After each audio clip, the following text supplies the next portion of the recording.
تو جان لینا کہ یہ اتنی بڑی کاوش میں کسی اقبال کی کوششوں کا سبب نہیں ہے، کسی لیڈرشپ کا سبب نہیں ہے، یہ اللہ تعالی اور مصطفیٰ کی دعاؤں کا نتیجہ ہے کہ جو آج پوری دنیا کے نقشے پر ایک عظیم المرتبت ملک کہ جسے پاکستان کے نام سے یاد کیا جائے گا وہ ماضی سے وجود میں ہونے جا رہا ہے۔ تو ساری بات محترم یہ اولیاء کا فیضان ہے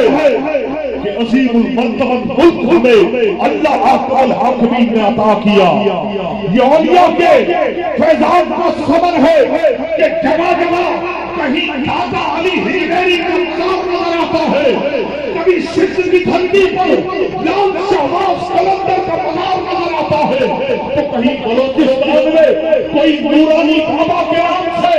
آنے والے لوگوں کے مسائل کو حل کرتا ہے حضرت سید ریاض احمد گوہر شاہی